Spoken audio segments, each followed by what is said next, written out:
ಎಲ್ಲರಿಗೂ ನಮಸ್ಕಾರ. I have always stood in front of an audience as a musician, and today is the first time I'm standing here primarily as an author. This book, Song of the Clay Pot, is in fact a memoir. While I was writing this book, many asked me, already? How old are you to be writing a memoir? And I tell them, a memoir is not about the number of years, it's in the number of stories. In the 14th century, the traveler writer Ibn Battuta is supposed to have said that any journey leaves you speechless and then turns you into a storyteller. In that sense, in the last 16 years of my journey with the Ghatam, I have been a story gatherer. There are my stories, there are stories of other people, and more importantly, stories of this pot. At every turn of my journey, I have been left speechless with moments of joy, of hope, of discovery, of challenge, and of adventure. But it would be a mistake only to gather or to hoard stories.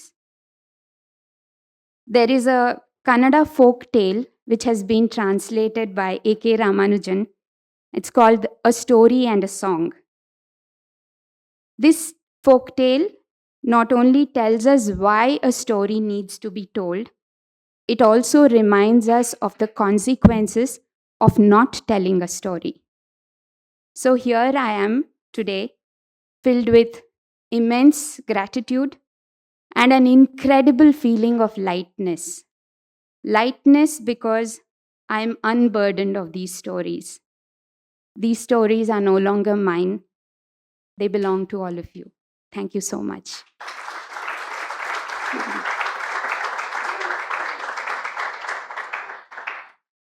I'd like to invite Chiranjeev Singh sir, along with three special people who started me off on this journey.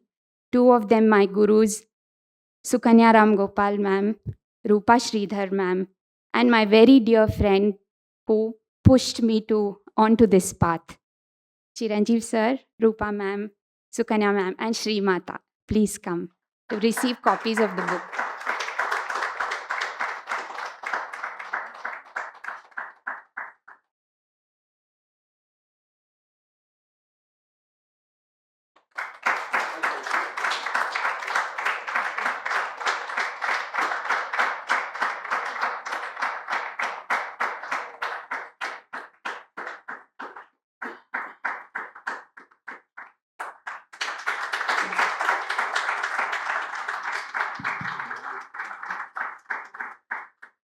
It's an inner journey as well as the outer journey.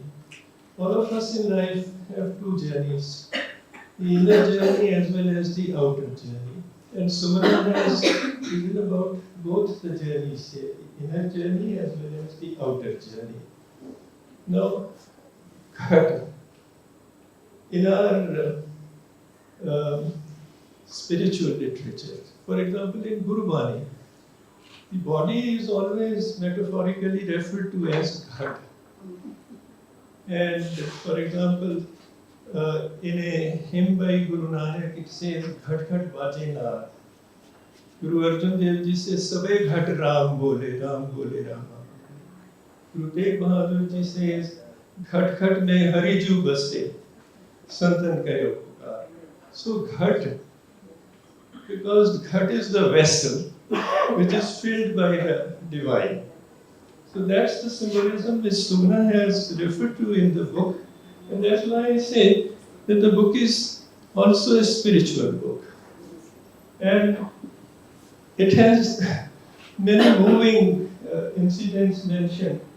For example, when she starts playing with her guru, she says that my guru shed 2 tears, and she said, for 30 years I looked for someone, a woman to be my teacher. And now she has come and and that moved her, and she also shed 2 tears. There are incidents like that which are unforgettable here. And there is a lot of humor also. Once you read, for example, she is traveling by a night bus and a jerk tries to be fresh and she hit him on the head as she would hit the pot. So there is spirituality in the book, there is humor, there are moving incidents.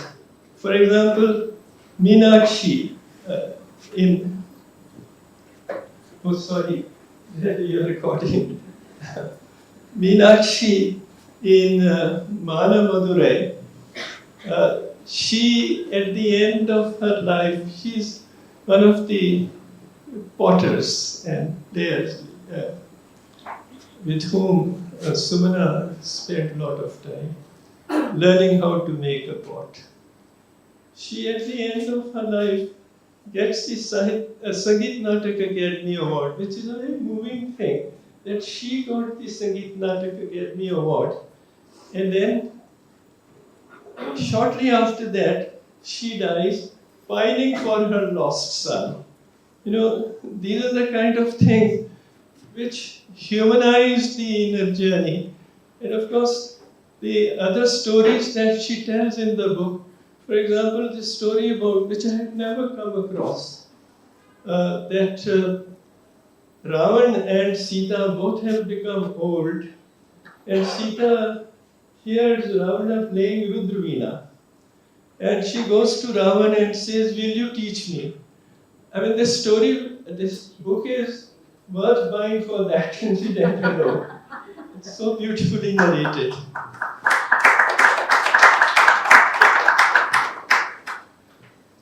And as I said, there is spirituality in the book, there is humor, there is outer journey, balance between the outer journey and inner journey, and also many insights which you will see. For me, I think the most interesting part, which brought a new knowledge, was about how the pot is made. Pot has been used for ages. In our epics, for example, there is reference to Dundubhi. Now, Dundubhi is an earthen pot. So that is a matter of research, and Sumana has done a lot of research on the history of Ghatam. But whether Dundubhi was this kind of a pot, because Dundubhi, they say it is an earthen pot. So from that to the folk music, for example, in Rajasthan and Punjab, in folk music, there is always Ghatam or Khada, as you say, or Matka in Rajasthan. I just played a song for Sumana and Arundhati about how Ghata is used in even film music. So there's a very popular Punjabi folk song, Khada Vajda Khadoli Vajdi Tu Hi Sun Mundiya. That is, the large pot is being played, the small pot is being played. For my young love, listen to me and listen to the pot. So it is such a part of our folk culture, it is such a part of our classical culture. But one never thought the kind of effort that goes into making a pot. And that is why I found that particular chapter fascinating. Now, at the end of the book, the last line which she has written is that I am full, my pot is full. May she remain fulfilled.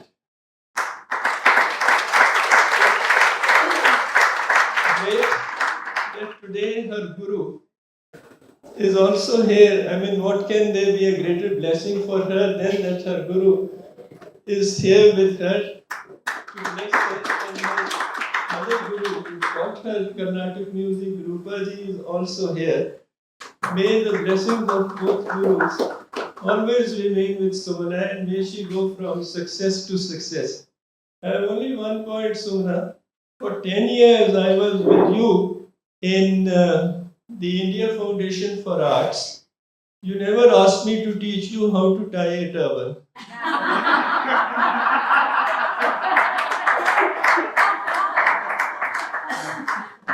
There's a, there's a chapter in the book on tying the turban and her headgears. That's why I'm referring to this. So, But sir, that's why I couldn't have had anybody else do this morning. all the best to you. Thank you so much. And there is another very interesting incident that in a particular performance, she has been taught how to tie the Rajasthani turban. I would have taught you the Punjabi turban. And at the end of the performance, she unwinds the turban as part of the performance. Well, that's. But if you see the first episodes of Star Trek, where Persis Kambata comes, she comes as a bald person. That itself has its own beauty. You don't have to worry about it, which she is not, incidentally. And so there are interesting bits in the book like that. I suggest all of you get the book and read it. It's one of the most interesting books I read lately.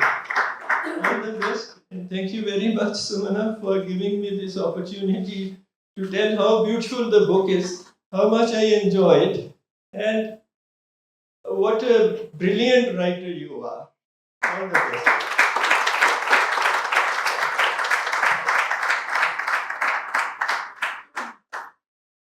Sri Gurubhyo Namaha.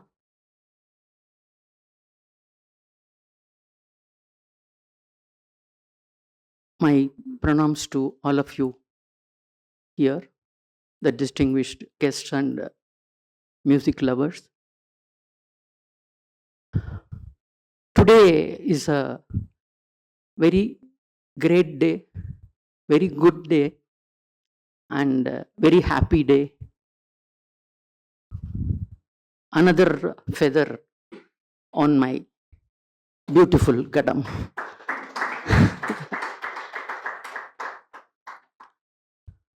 I'm really very grateful to Sumana's parents who put her in music and whatever she likes to play and what and all.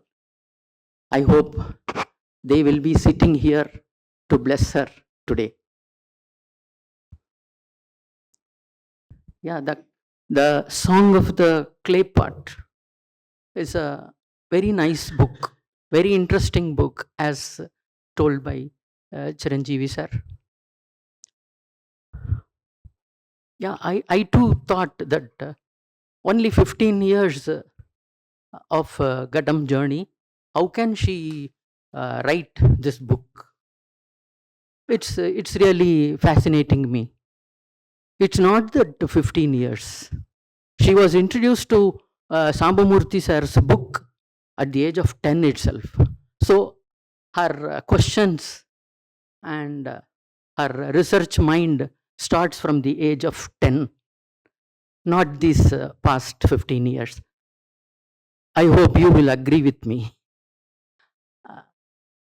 Because all her questions towards clay pot or history of anything,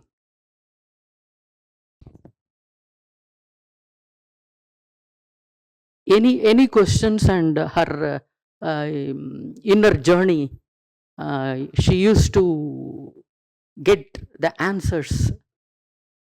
No, not only making the questions, all the answers she got.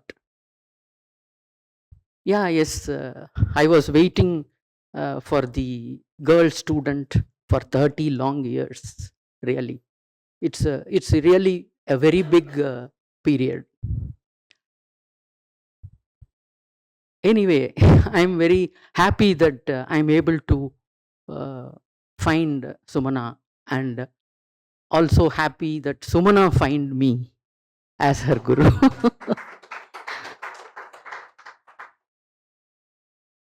So one Valamburi John, he is a very great speaker, thought-provoking Tamil speaker. He used to give good thoughts every day through All India Radio. I just wanted to quote first in Tamil and then I can tell you the meaning. படிக்கும் பொழுது எது உன்னை இல்லை, I'm sorry, புரட்டி புரட்டி படிக்கும் புஸ்தகம் எல்லாமே நல்ல புஸ்தகம் என்று சொல்ல முடியாது. எந்த புஸ்தகம் உன்னை புரட்டி புரட்டி எடுக்கிறதோ, உன் மனசை எது புரட்டி புரட்டி எடுக்கிறதோ அதுதான் நல்ல புஸ்தகம். Means when you turn the pages and read some books, all the books are not very good. Which book is touching your soul and asking so many questions, that is the book is a really good one. One of the book is Song of the Clay Pot.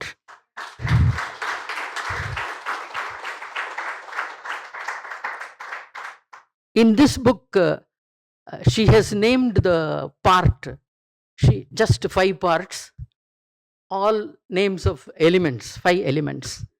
Because Ghatam has all the 5 elements and it is a divine instrument. The Ghatam is always carried by Sri Mahaperiyava. So it's really a divine instrument which has earth, water, air, fire, space. And also each part is having only 5 chapters, 5 portions of things.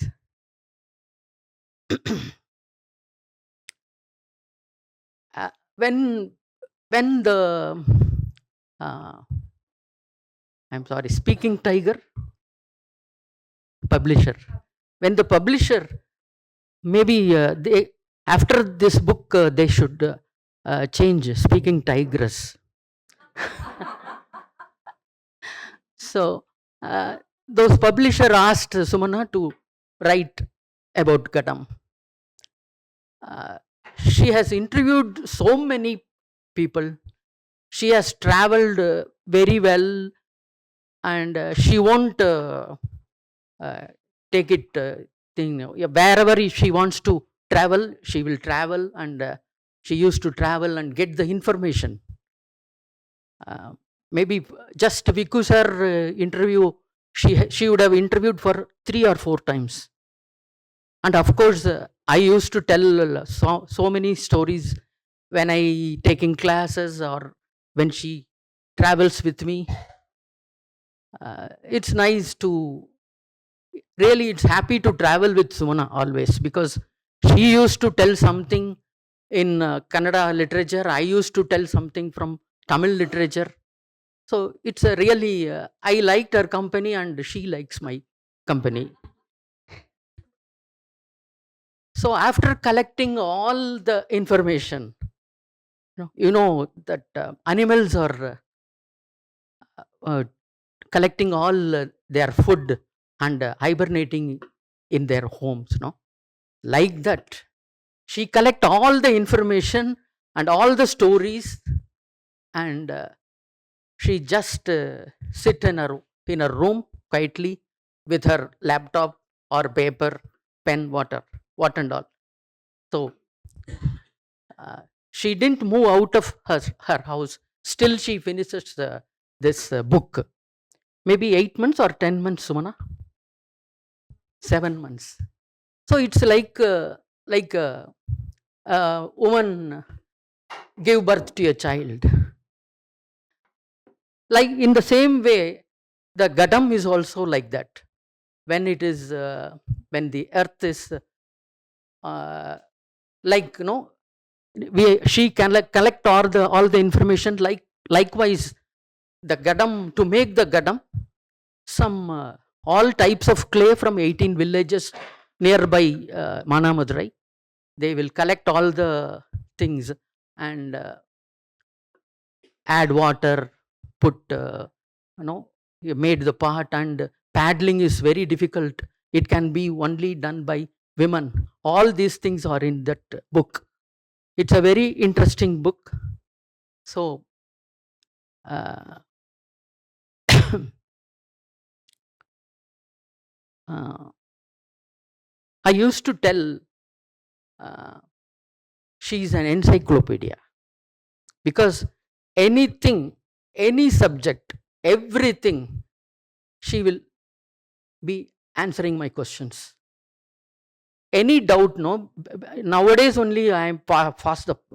For the past 10 years only, Google is there. Google is our guru.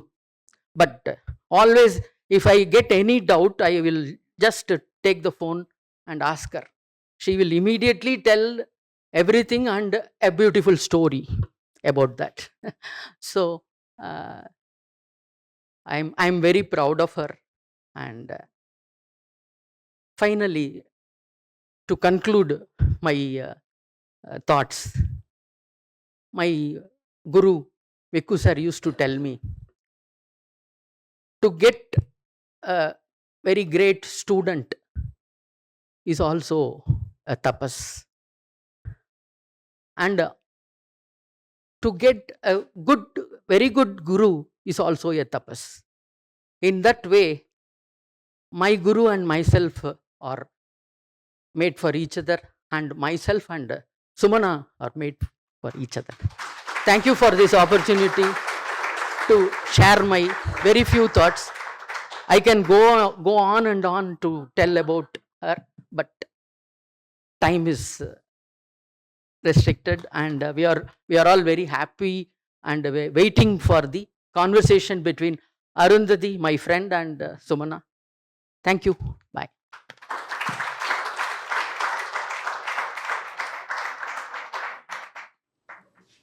Hello, everyone, and thank you for sharing your Sunday morning, which is very precious to all of us, to come for this. Now, Sumana and I worked together for about 20 years, and the first time I realized that she was learning the Ghatam was when I touched her hand and felt her bruises. The Ghatam found a way of breaking her skin and entering herself. What we see today in the book is one of the many results of that immersion. What I see today on this stage in front of you are three characters, almost like of a play. Sumana, of course, our author, the celebration for today. And then there is her Ghata, yeah, the protagonist of the play. But there is also the book that all of you should buy. And our conversation is going to be about these three characters, and we'll see what we can make of it on this stage. But before anything else, there was the potter and the pot. Yes. And every story, thank you, Arundhati, first of all. Like she said, we worked together for nearly 20 years, and that kind of a comfort level that I have, this is my first conversation. I don't think I'd have been able to do this without Arundhati. Thank you so much. You've seen this journey. You've been part of this journey. So thank you so much. Yes, when we talk about the pot from the lens of music, it's normally the artist who comes, but we must always remember that the artist is actually coming at the end of the journey, and it's the potter first. It's the earth first that comes. And I came across this lovely poem from the 12th century of Kumbara Gundaya. The potter, who was a Shiva Bhakta, and he made pots. Of course, he's a potter, he made pots, but he also played on the pots he made. And that is what the 12th century poet Harihara tells us. And that's because he was a potter, because he played on the pots, and because of his piety is why Harihara decided to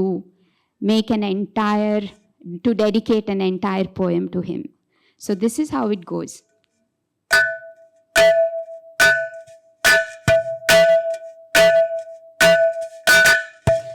ಪಟ ತಂದನ ಧಿಮಿ ಧಿಮಿ ಕೆನಿಸುವ ತಟದಿಂದಟ ಧಿಕ್ಕಟ ತಕ ಕೆನಿಸುವ ಹಲಗೆಯ ಶಬ್ದಂ ಕರಡೆಯ ಶಬ್ದಂ ಹಲಗೆಯ ಶಬ್ದಂ ಮುರಜದ ಶಬ್ದಂ ಮಡಕೆಯ ದನಿಯ ಉಜದ ಸುನಾದಂ ಮಡಕೆಯ ದನಿ ಪೊಸ ಕಹಳೆಯ ನಾದಂ ತಾಳಂ ಕೌಶಾಲದ ಹೊಸನಾದಂ ಶೂಲಿಗೆ ಮೇಲವಣೆಯ ಮೃದುನಾದಂ ತಾನಾಗಿರೆ ಮಧುರತೆಯಂ ಬೀರುತೆ ನಾನಾ ವಿಧ ನವಗತಿಯಂ ತೋರುತೆ ತಾಂ ತತಕ ಝುಣುತಾಂ ತತಕ ಝುಣುತಾಂ ತತಕ ಝುಣುತಾಂ ತತಕ ಝುಣು. Turning the pot this way and that way, he played. With delicate sounds and new rhythms, he played. He played until the earth sounds made heavens dance, until time and space collapsed, until Shiva broke into his cosmic dance, and the whole world danced to the sound of the pot. Tataka jhunu tam, tataka jhunu tam, tataka jhunu ಹೊರಗಲ್ಲಾಡಲು ಶಿವನೊಳಗಾಡಲು ತೆರಹಿಲ್ಲದ ಪುಳಕಂಗಳ್ ಮೂಡಲು.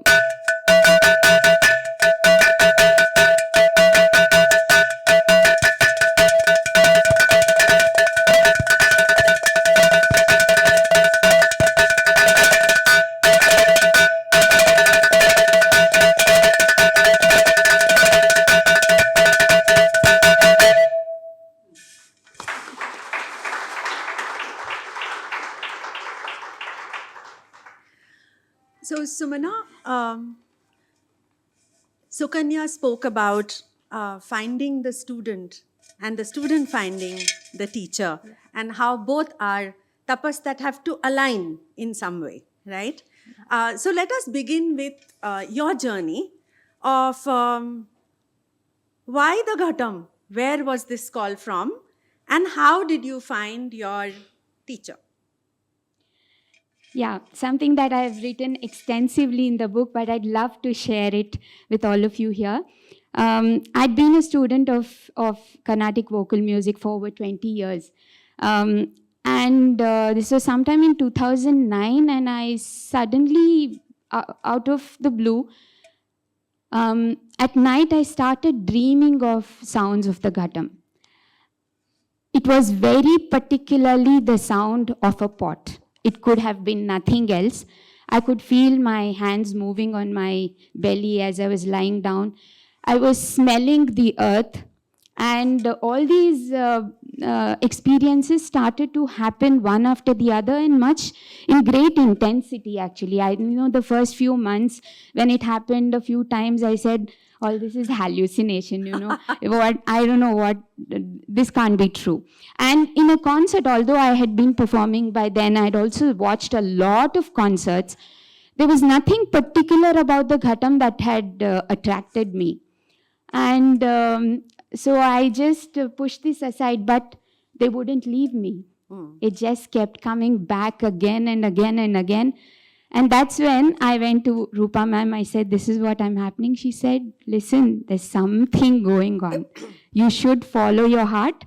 There's something that needs to be attended to. And I said, but are you suggesting that I start learning at this point? What is going to happen? It might just fade out, this whole thing about wanting to learn it. Then she said, no, I think you must find your guru. And she was very confident about it. And then, of course, my dear Shri Mata, she would call me every other day and say, have you called? Have you found your teacher? What are you doing? Did you make a decision? Every day she would push me, and finally I called Sukanya ma'am. And I didn't tell her, of course, that I was going through all these dreams, and then she'll say, this is some real crackpot that's coming to me. I just said, can I learn? And she very readily agreed. After I had decided, in fact, I saw her perform in a concert and I said, that's my guru. I could not have had any other guru because the gentleness, the beauty and the grace and the feminine quality of her playing attracted me so much to her. And and I said I really couldn't have gone to another teacher. So, and then there was another phase, a few more months, when I said, my God, how am I going to go to a guru like her, as big as her, and say, please, can you teach me the ABC of percussion? I know nothing. So, anyway, I called her and she said, yes, sure, come. And so I went to her, and then we realized, like it has already been said, that she was waiting for me and I was waiting for her. That's why I say it's not just the water that thirsts for the thirst. It's not just the person who thirsts for the water. It's the water also who thirsts for the person. Yeah, true, true. We've talked about crackpots, and we are going to come to that. But we've just been introduced to two crackpots, Sukanya and Sumana. The first time I saw Sukanya play on stage, and you write about that in the book as well, the way she treats the Ghatams like they are her daughters, and that's what you talk about as well. And she whispers to them like magical incantations or something, and then things happen. I have been mesmerized, Sukanya, by your performance. And as we said, we're going to move between Sumana's journey, the pot, as well as the making of the book, because I feel sometimes in book discussions, we talk a lot about the subject and the author, but we miss out this very important person sitting amongst us, which is the book itself. So I'm going to, and since all of you are going to read the book, buy the book and read it, you will know all those stories. But the making of the book is something you can only hear from Sumana. So we'll talk about that also a little bit. But before that, any book about music I have seen is full of a lot of stories. Some of them are anecdotes, some of them are myths. And in this book, you have picked out various kinds of myths about the pot as well as the Ghatam. Chiranjeev, you mentioned a few. But what is your favorite myth about the Ghata that really connects you to the Ghata?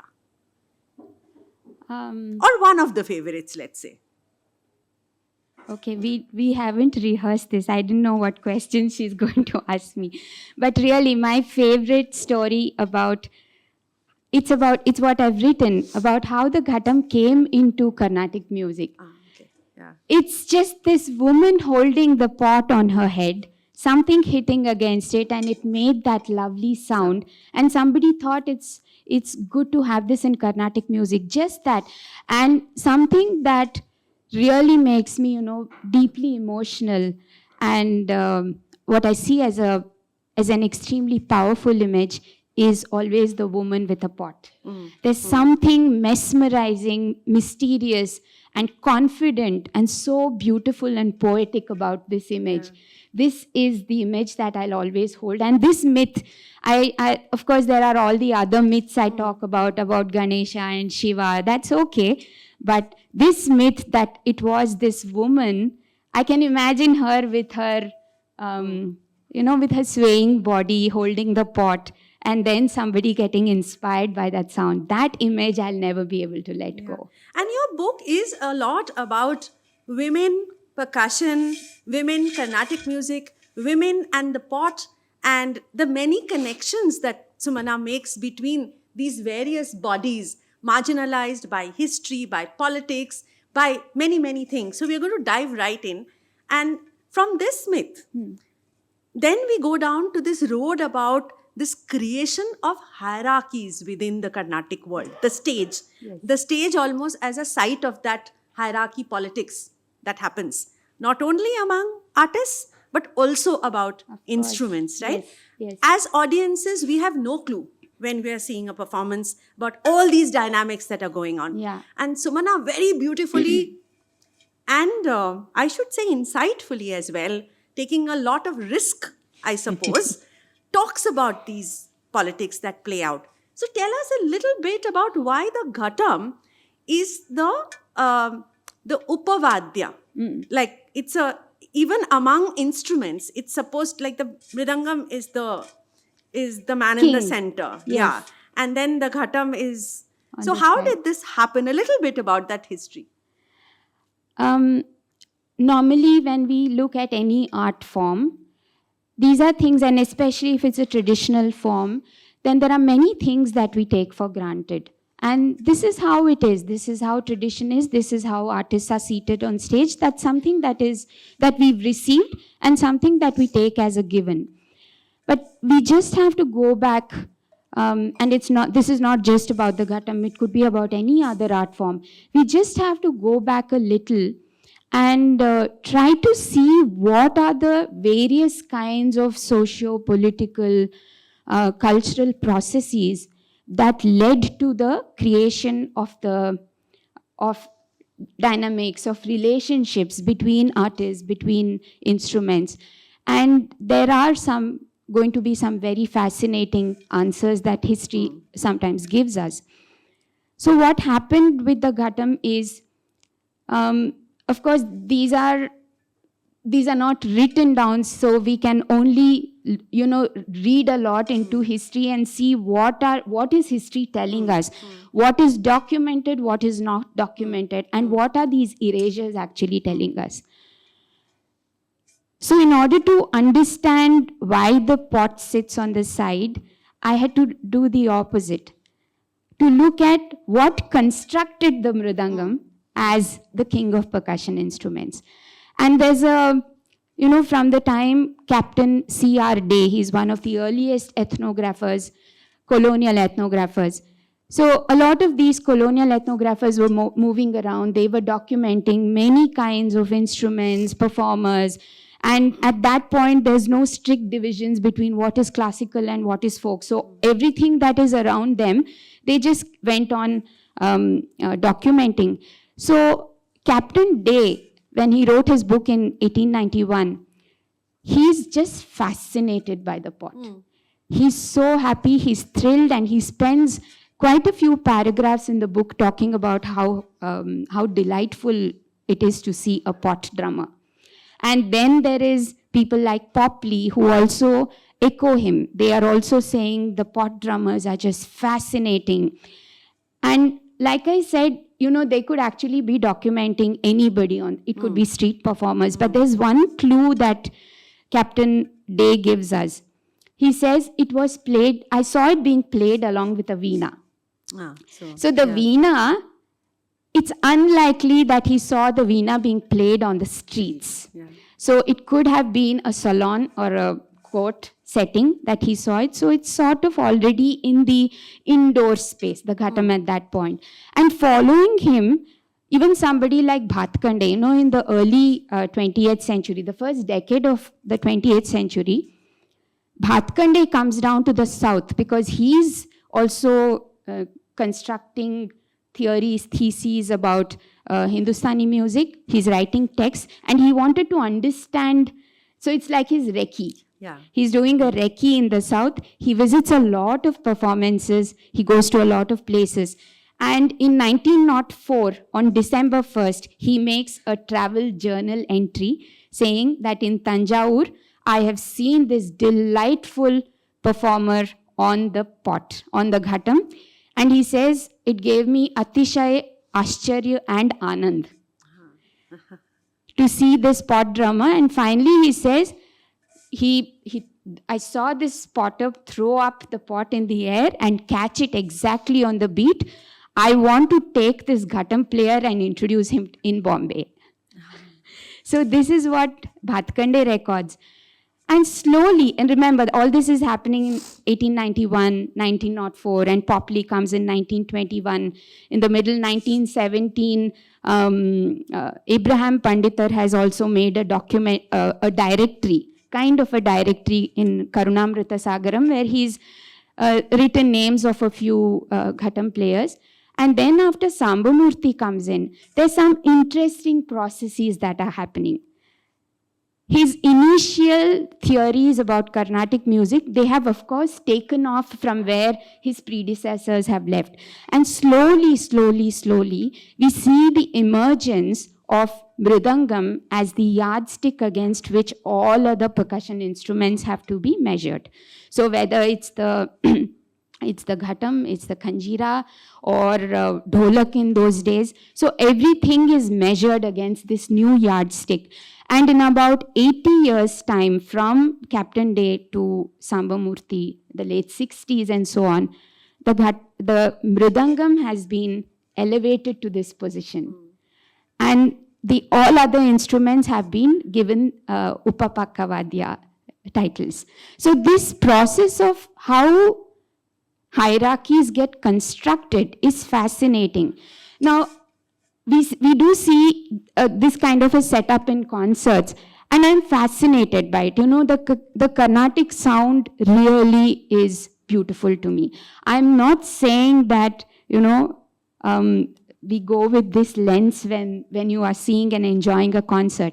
All I'm saying is it's important and it's fascinating for us to see what are the many things that made this arrangement on stage possible. What is the sound that has been that has been constructed? That study has been very fascinating. Right. And therefore, because now the instruments have hierarchies, obviously the players of these instruments also begin to become part of those hierarchies. Yeah. I'm going to come back to hierarchies, and especially the position that women have on this stage playing a percussion instrument, because that's a double whammy. Yes. So we are going to come to it. But let me move to your writing the book.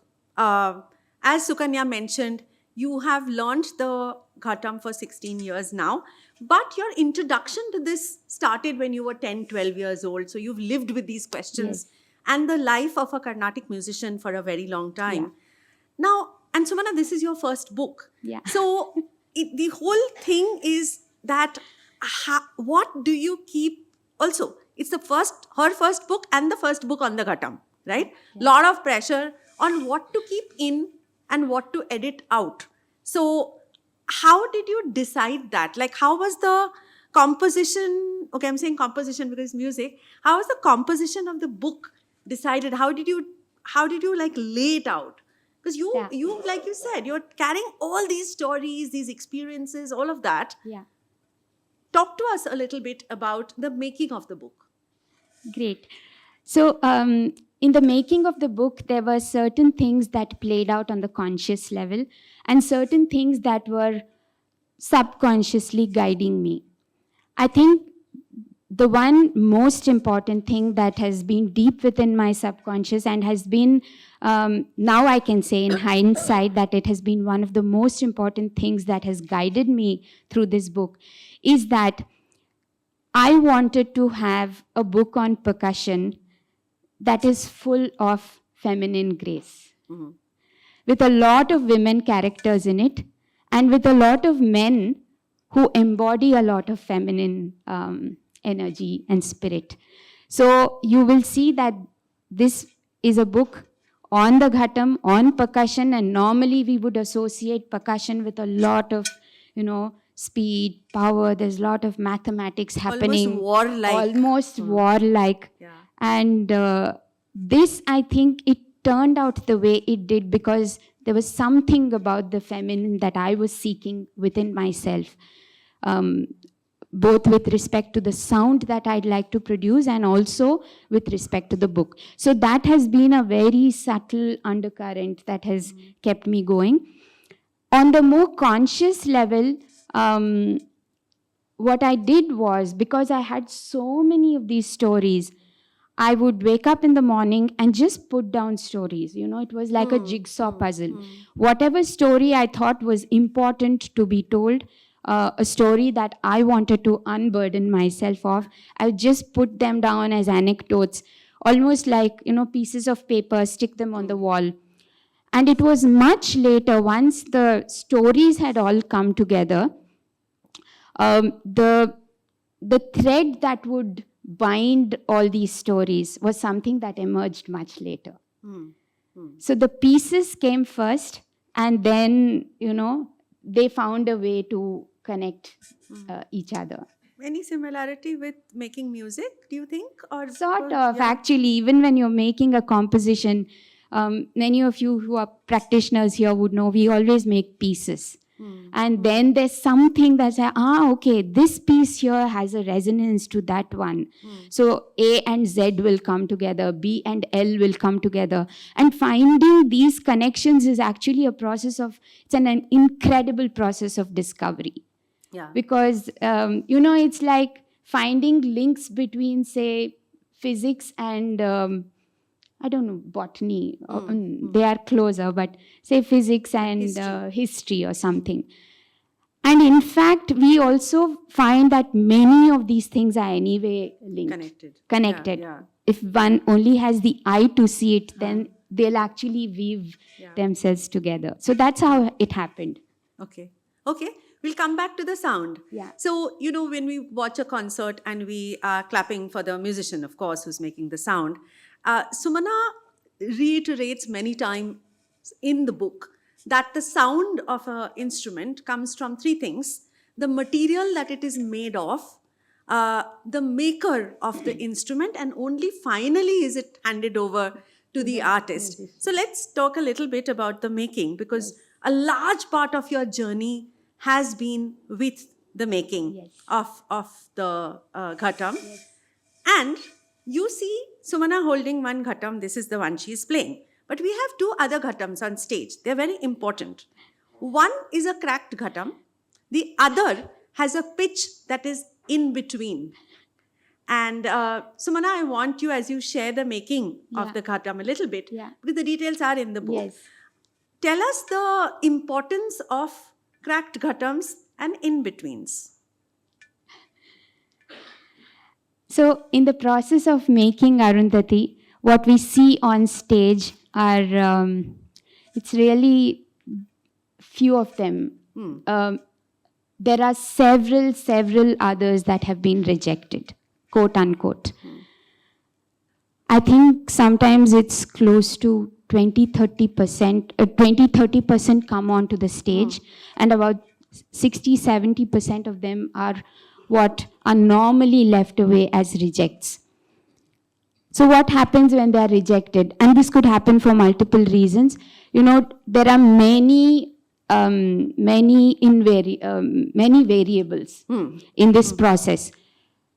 The maker, of course, puts all their efforts in trying to get the correct sound, the correct shape, all of that.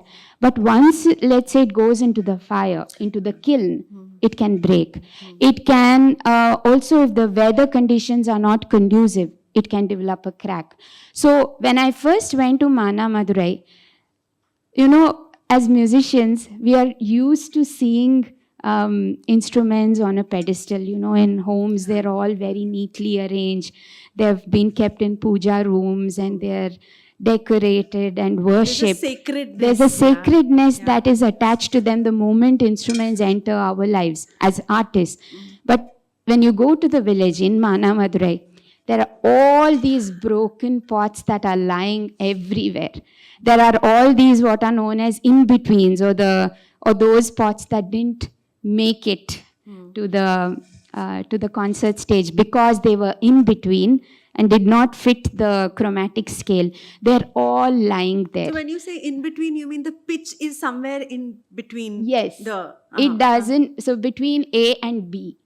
So our chromatic scale, it's somewhat like how the society prescribes. The chromatic scale puts down these parameters, and every instrument has to fit in. Now with instruments that can be tuned, like it's people, easier. Like people. So everybody is asked to fit in. Now with instruments that can be tuned, of course you tune it to that particular and you fit in very easily. But a Ghatam cannot be tuned. Either a Ghatam fits in or it doesn't fit in. Except for the micro changes that are possible, you can't fit in a Ghatam. So what happens to these in-betweens? When we artists go there, we say, okay, this is not my Shruti, or this is not the Shruti I want, and leave them behind. But it may be such a fine sounding instrument. So I just think of all the in-betweens in society. This is how society wants us to fit in. And there are some that don't. True. True. And there's an MS story. And there's, connected of to- course, yeah. there's an MS Subbalakshmi story which I talk about. So MS is Shruti, and we all know of the famous UN concert where MS was accompanied by T.K. Murthy sir, by Viku sir. And of course, the violin and mridangam can be tuned. The Ghatam cannot be tuned. And MS's Shruti in that concert was 4/3/4. It's between F sharp, for musicians who know the chromatic scale, is between F sharp and G.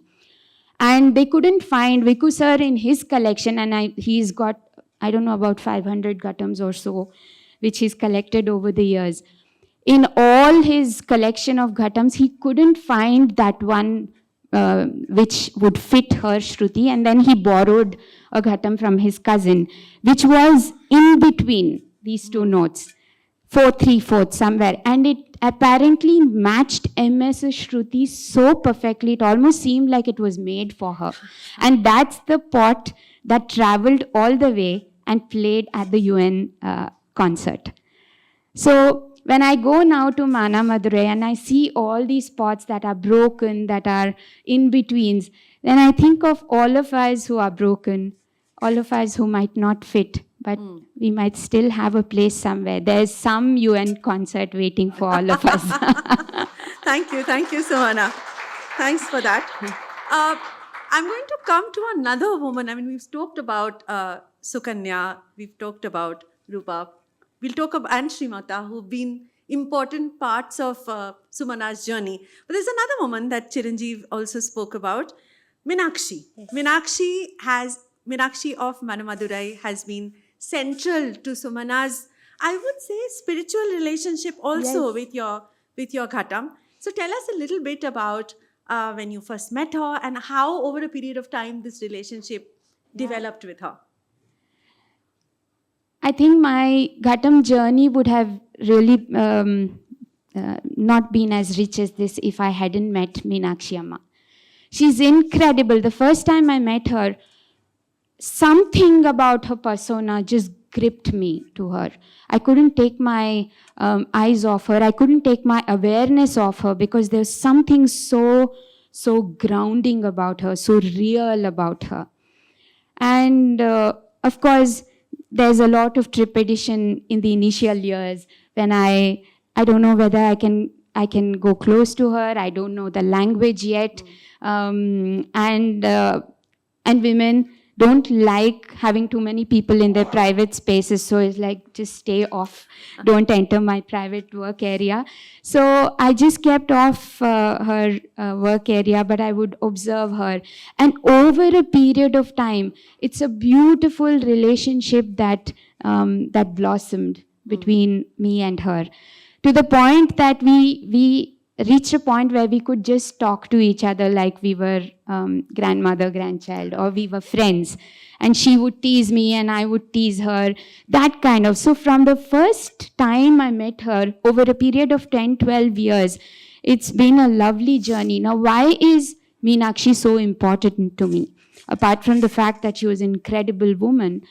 You see, when I started playing, one of my most important questions was, who are my ancestors? Where am I going to derive or draw my energy, my inspiration from? One is, of course, my guru. As the first woman, her stories, her challenges, her experiences have been a great source of strength, inspiration for me. But when I was sitting with this pot for my daily riyaz, I would always wonder, where is this coming from? Who is making it? And that's what led me to Meenakshi. And from all my conversations, experiences with Meenakshi, she has become this pillar of inspiration for me. So I see my guru and Meenakshi Amma as these two pillars, my ancestors. This is where I draw my lineage from. These are the women. On one hand is the woman as the creator who gives birth, and the other is the woman as the nurturer who plays and has nurtured new sounds. So these two are the women that that really are the pillars of strength for my practice. And since we are talking about women, I want to come directly to your what you write about the place of the woman with a percussion instrument like the Ghatam and the many levels of marginalizations that happen for this woman artist in the space of Carnatic music. Yes. Share a little bit about that, because this is something that has impacted your guru's life in many ways. There are many stories you talk about, as well as yours, and it's going to continue. Yeah. It's not going to leave us soon. So tell us a little bit about how this plays out and why specifically for the Ghatam. Yes.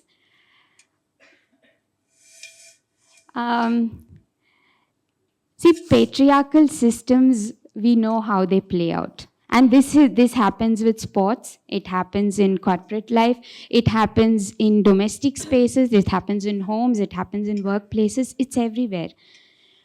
All that I've tried to do in this book is to share the story from within Carnatic music. So what is happening in Carnatic music is not really very different from what is happening in the larger society. But what happens here is, of course, in very specific ways it happens. I recently heard a talk by a very senior vocalist, and they were saying that, even now when big festivals create their schedules, a woman artist, no matter how senior they are, they will always be placed along with an emerging male artist. While the men are really put at the top slots, the prime slots are for them. So this is an everyday battle that women have to go through. Not to mention the many battles that women go through in their home spaces.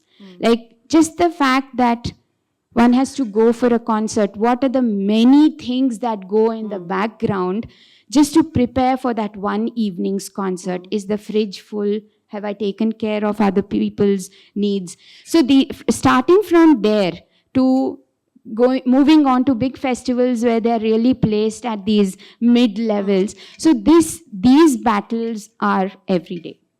And particularly with the Ghatam, it becomes even more complex, because the Ghatam is already sort of on the side. It is an Upapakavadya. It is sitting outside of this semicircle on one corner, and then if you're a woman playing the Ghatam, then it's a double. Yeah. It's a double marginalization.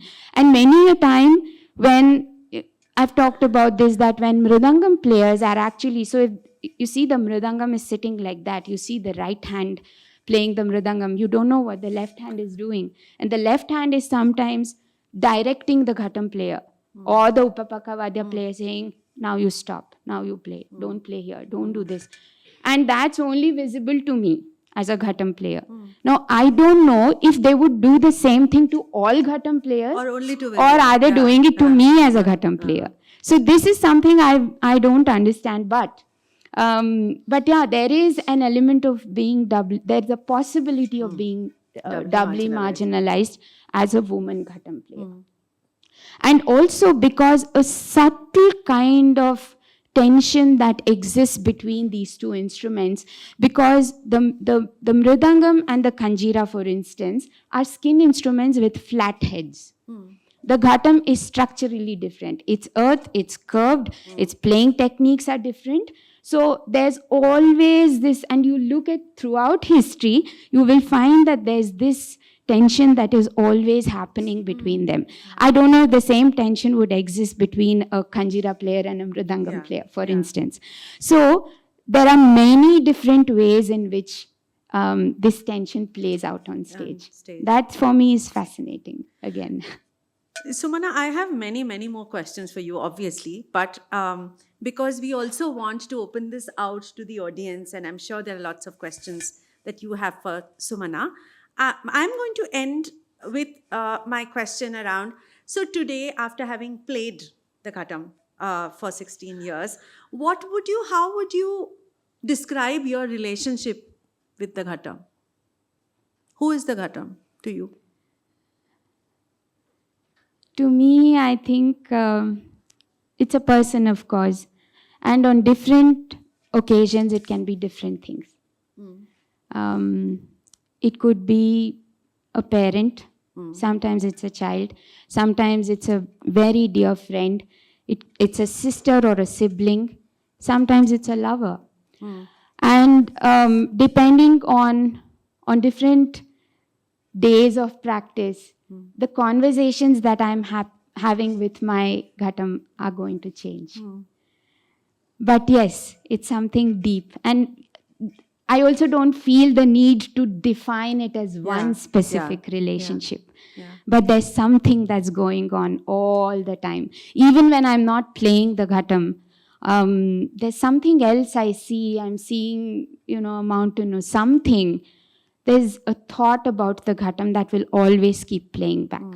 That is it's a very sacred, it's a very special relationship. Also very sensual, I must say, because we don't talk about instruments as being, as people who can touch us sensually.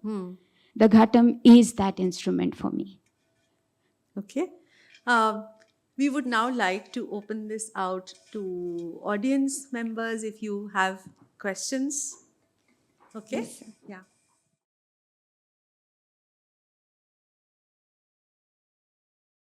Sumana, from your book, one understands that the preeminence of Mridangam vis-a-vis the other Pakavadyas is just about 100 years old. Yeah. She's from the 20s, because you mentioned about Yes. one account where it is mentioned that only Ghatam and Veena Were played, yes.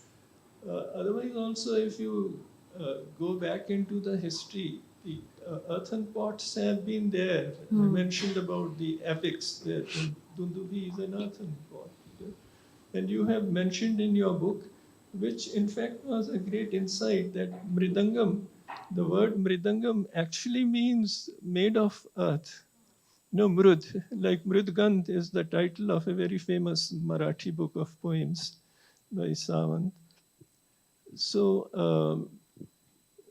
now, purely as a listener, to me, this caste system on the stage, if I may use the word caste system, came as a surprise reading your book.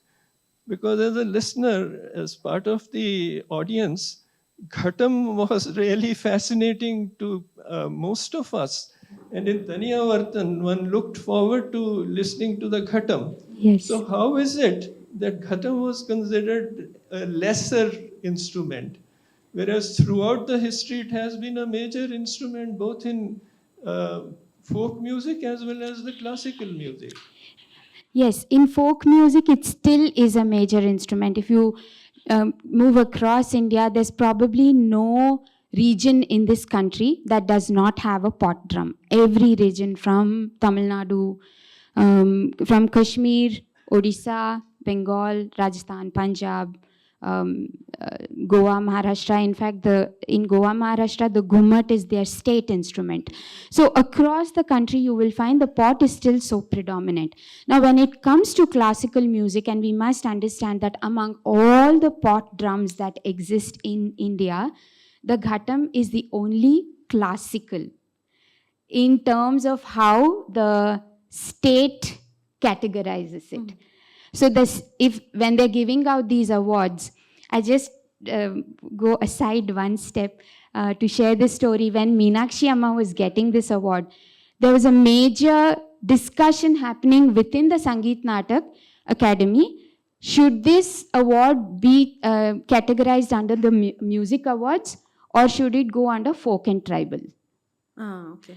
So this is how the state categorizes it, and of course, it was under the Department of Folk Arts and Tribal Music that the award was finally given to her. But anyway, these are insightful. Now, on the classical stage is where these hierarchies are all taking place.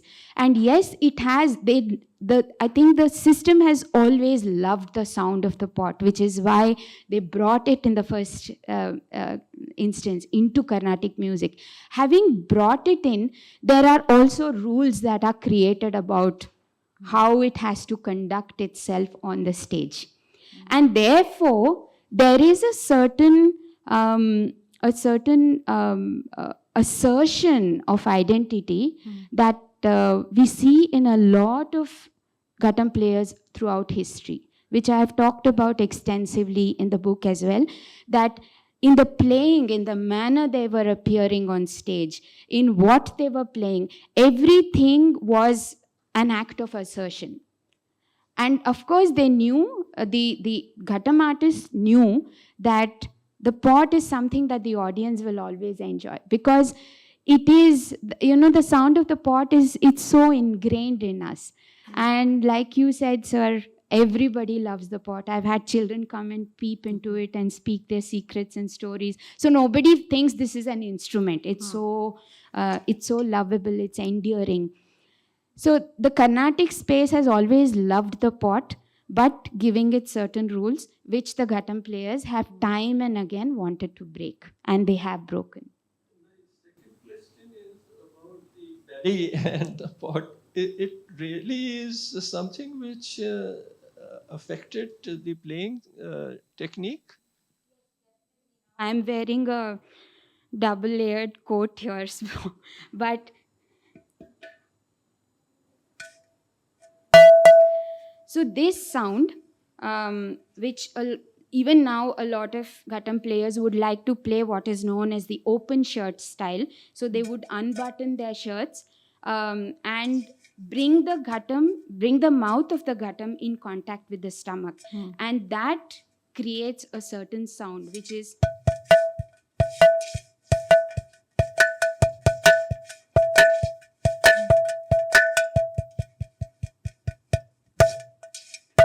When you bring it close to you and push it away, that is creating some sort of a resonant sound, which is one of the hallmarks of Ghatam playing, I would say. There are all other sounds, techniques, which can be similar to other instruments, maybe the mridangam, the kanjira, the chende, whatever. But this sound, or even the striking on the mouth of the instrument, or this one especially, this is the hallmark of the Ghatam. No.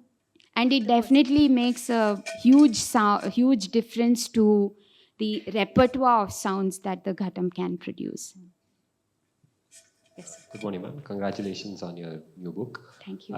In the Deccan Herald article that I had read to come here, you mentioned that Devanhalli was one of the major centers for producing Ghatam, but over time, due to rapid urbanization, it has not almost gone to extinction. Are there any Ghatam producing centers in Devanhalli that you have come across that we can visit? Because Mana Madurai is a bit far from here.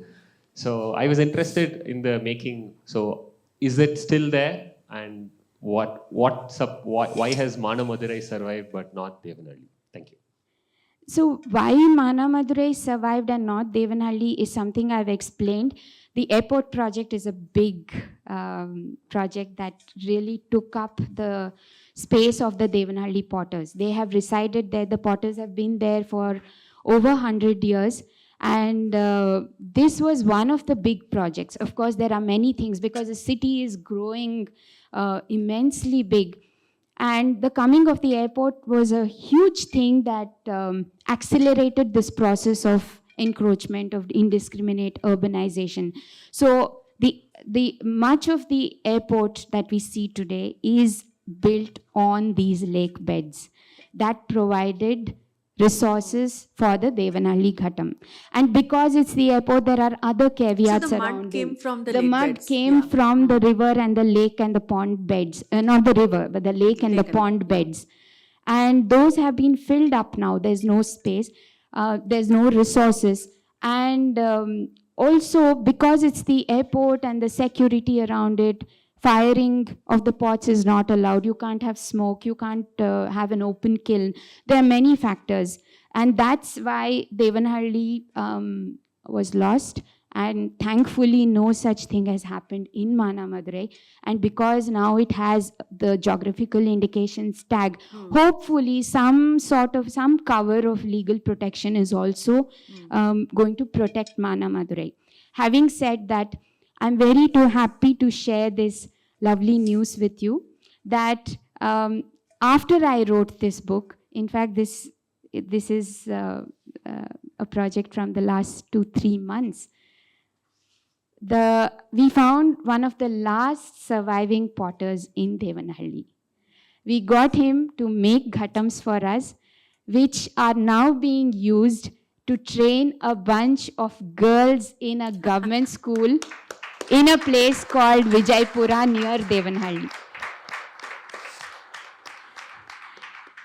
This is just serendipitous. I wrote, that there are no women playing percussion. I wrote that Devanhalli is gone away, and this happened. So there's a bunch of 15 kids between 10 and 12-year-olds Who are learning. who are all learning, who I have the good fortune of being with them, of training them. And for that project, we are using the Devanhalli Ghatams. So hopefully this is something that's going to lead to larger conversations on enabling this particular potter continue the tradition with his family, or maybe it will encourage other people to come back to Ghatam making. But the good thing is the Devanhalli pot exists. And it's now our responsibility, I think, to nurture it. Sumana, Yes. that Manamadurai, it has got a GI. Yes. That is the only part, Ghatam place where we got the GI, right now. Yes, that's the only place. So Manamadurai pottery has got the GI, of which the Ghatam making is also an element of. What kind of a sensibilities one artisan should have for making Ghatam, or to test the Ghatam, whether it is in the right kind or not? Sensibilities, You mean I'm talking. the what sensibilities the artist should? Artisan, or the The potter. I think it would be best for them to be part of this conversation. I wouldn't be able to answer this. But I think definitely the potter is an extremely fine-eared musician in some sense. And in many cases, the potters do play on the pots they make. They in fact play it not just to test them, but also they play it in their own bhajan or community singing circles, which is an aspect of Ghatam playing we don't normally talk about. It's only the classical aspect. And there's perhaps, even when I visit, there are all these handcrafted exhibitions and so on. And if there's a potter, you can go ask them to play, and they will invariably say there is a playing tradition in the family. So they are musicians. They know what they are making. They know how the sound of the Ghatam should be, and they have a very, very fine ear. So this is all I can say at the moment, but if there are other things, I think we should discuss this with the artisans, with the potters. Yeah. Sumana, thank you. That was such a fascinating insights into your life and your life with the Ghatam. When you mentioned in response to the question about the open shirt method, so I think I saw the Ghatam when I was a child going to Shanmukhananda with my father when Bhikkhu Vinayakram used to play. And I remember my dad pointing that out, see how it's held against the belly. And we used to all wait for that little toss, that was a really exciting moment. And I think Vikku and made it cool later with Shakti. The Yes, world got to see that Ghatam need not be, just an Indian classical instrument. It can actually enter the world stage with fusion. But I was wondering whether this act of holding it against the belly, was that held against women? That how can you possibly play, and maybe Sukanya ma'am can answer that how can you possibly play the Ghatam if you cannot do this integral sound, which is such a hallmark of the music. Yes. I'll answer very briefly, and ma'am, you can add to it. So one of the questions that the media had asked at that time in the late 1970s, the title of the piece says, "Can women play the Ghatam?" Pengal Ghatam Vasikalama is an article that appeared, and it asked precisely. That's in Tamil? That's in Tamil. Huh. In Tamil, and it's an interview with Viku sir, and he says, "Women in our culture cannot play it." It's a very telling response, and so we know why he was saying no to teaching her in the first instance. Of course, he later taught her. That's a different thing. But the beauty of this thing is, he said, no, women in our culture cannot play it, and therefore probably many more women did not come to learn this instrument. But when Viku sir went to teach in the US, his first student was a Japanese woman. Now, would he teach her? Would he not teach her? He's part of a teaching assignment. Does he have the choice to say no to teaching her? But he taught her, and then he came back and said, he's once told me, look, this is a message that God sent to me. I had said no to your guru, and there I went, and there was this woman who came to me first. So I came back and I taught your guru. This is the story. But the beauty of this man is, he understands these things, and he said it with so much love for her, and then he never Also, held unlike back. a lot of men, there is an apology in that. Yeah, no. And he's taught her with so much love, so much care. But maybe this is one of the reasons why women did not take up playing the Ghatam. Ma'am, you want to add to it? Actually, I researched how to play the gumki, because it has to be, the Ghatam has to go to the belly and came out, gush out, that some sound, that gum and the sound. So in my house, after my marriage, I thought about this, how to manage this sound. Because, of course, we can't open our shirt. So in my house, my children will go to school, my husband go to office. Then I tried very much how to make that sound. I tried with the different, wearing the sari. I tried, so somehow I'm able to produce that sound successfully. Yeah, I remember ma'am telling me that she would try parting her pallu a little bit and create that space. Now, that's something that she has been able to do. In my case, because I don't wear a sari at all, and now I have this double layered coat and stuff.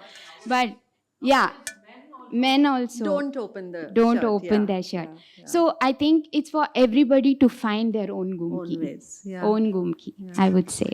There is another question there at the back. There was this gentleman. May I? Oh, May I ask one? Yeah. Okay. Yes, Chandraji. I had a question for you, Sumana. We talked about your relationship with the Ghatam. And because we were already talking about the Ghatam being yet another individual, another character, so it fitted in. But my question is that, isn't it such an intimate extension of your own self? It So is. how do you create that separation of a relationship with that? Because it's really you speaking through your instrument all the time. Yeah. So what would you say to that? That is it a different character or it is extension of your own self? So when I say that, the Ghatam can sometimes be a parent, a child, it's not in the sense that these are, there are two characters sitting across. The Ghatam, after all, is on my lap. And that makes it, it's definitely an extension of me, but we are also two entities. It's somewhat, it's two entities, but we are together. It's, I don't know how else to say it, but one of the first things that my guru told me in class is, don't keep it away from you. she's not different from you. And that is something that has struck me, because I know a lot of artists would put the ghatam here and they go on. So there's no connection between them and the instrument, which is fine. And this is not a comment on their playing style. They choose to play like that. That's perfectly fine. And there are many reasons why they would do that. But when you put it on your lap and you have this intimate connection of the ghatam going against your belly, coming back, it's constantly touching you. It's part of you. So yes, it's an extension of me, while it is also two entities talking to each other. That's what it is for me. Hi, Sumana. I'll go from sublime to bathos. My question is about the book. When my wife said Sumana's written a book, I just assumed it's about music. Then when I read it, it was really, to me, a storybook, a journey in one sense. And then we heard the first speaker say it's spiritual as well. So if I were your publisher, I'd be really worried. So how did you sell it, or what did they view it, and what was the learning, and how do you now position this book? I'm just curious. What should a reader, casual reader, who doesn't know about you and shows up at a bookstore, make of this book? And is that something that you let your publisher worry about, or is that, I'm curious. I let my readers worry about. I've already said, I've already said my stories are all yours now. And whatever story you want to hang on to, whatever story that resonates with you, whatever line of thought you would like to keep in the book, it's all yours. There are different layers, of course, to the book. Of course, there's gender, there's the history of music, there's the spiritual, whatever my insights, reflections. There's also my personal story. There's some bit of travelogue kind of quality to the book. So it's layered on many levels. So whatever appeals to you, it's all yours.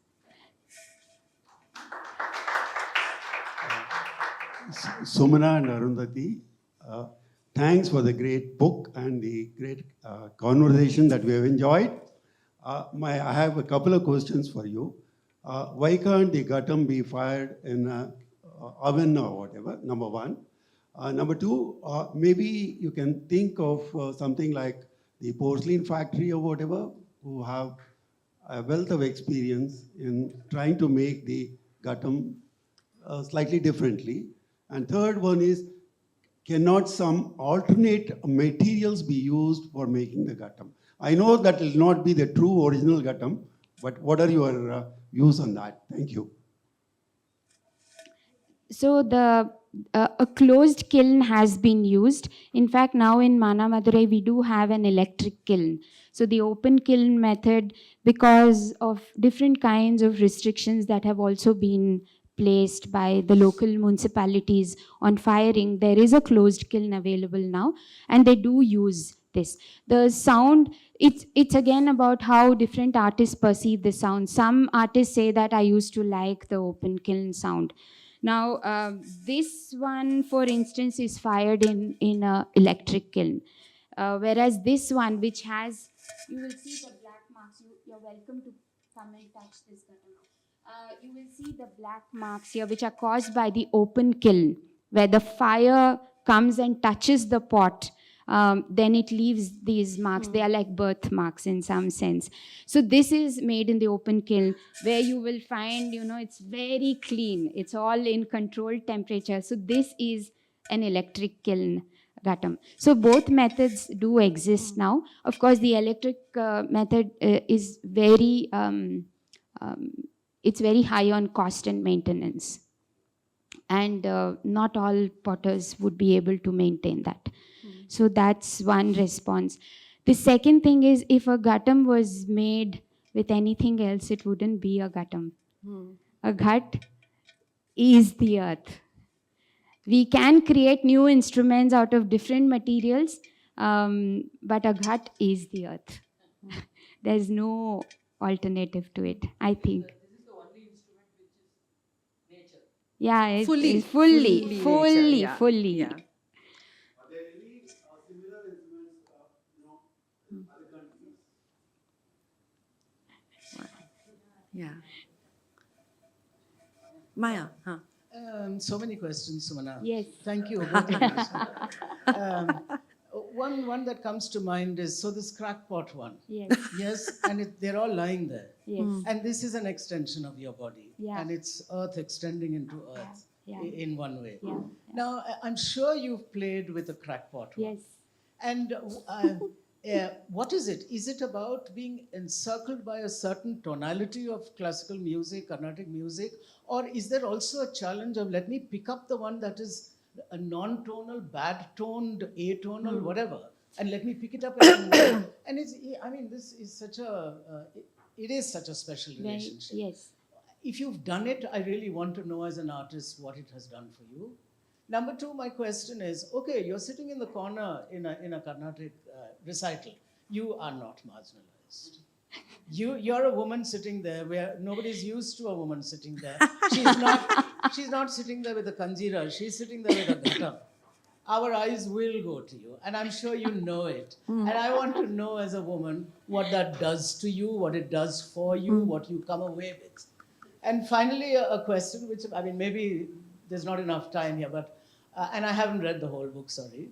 But she's done so much for you.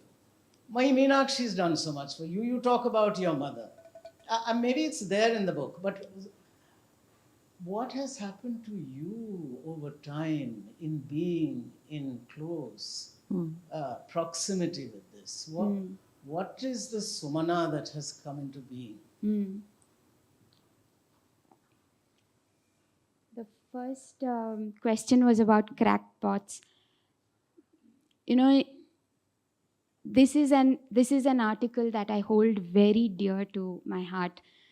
1928, 27. This Ghatam player called Sundaram Iyer writes a fascinating article which in 28 gets published in the first issue of the Madras Music Academy.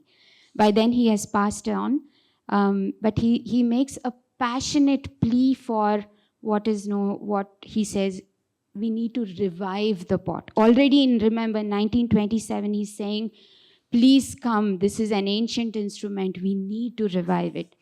And he says, give me a cracked pot, and I will play beautiful sounds on it in a concert, and I'll show you how beautiful it can sound. He actually says this Ghatam is like a globe, and it has latitudes. It may be broken on this side, but on the other side, it has different climatic conditions across. And I will play a good concert without spoiling the beauty of the concert. I'm going to play on a cracked pot. And he says it with a lot of resilience. It's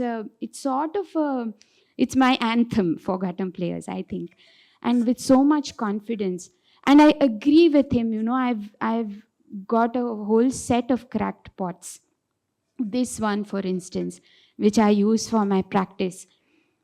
There is something very special that happens when you're playing with a cracked pot. Of course, you're exploring different sounds. On this, for instance, I know that the sound is uniform across the pot. But in a cracked pot, there are so many semitones, microtones that are emerging. Maybe closer to the crack is one note, a little away from the crack is another note, and then it's all, like ma'am would say, sound alayard. You know, it's like the sound is moving across. I'm fascinated. Unfortunately, a Carnatic stage will not allow me to use Ghatam with wandering notes on it. But when I'm practicing, when I'm on my own, I love playing on this just to explore the many things that are happening. And what it does to me, I think, Maya, after my COVID experience, which I also talk about, the one thing that has connected me and the pot is impermanence. That it is precious. While it's there, it's so precious. I will do anything to protect it. But if it were to crack today, it's okay. You let it go. And this is something that I've also learned a lot from Meenakshi. She said, that's the destiny of the pot, you know. One day it will crack. And that has so many resonances for us in our own lives. So if there were two things that the Ghatam has given to me, it's definitely this whole understanding of impermanence. And I'm not so attached to my pots. I know they are precious. I will look after them. But if this one were to crack today, it's okay. That's the life of the pot. And it's lived its life and it's gone. So this understanding, which permeates my entire understanding and relationship with life, has been so precious for me. And compassion. That the Ghatam is earth, it's compassionate, it's giving me so much within this small space, with just being this one little, space here, with no frills, no fancy things attached to it. It's very giving, and that compassion is something that has changed Sumana after being a Ghatam player.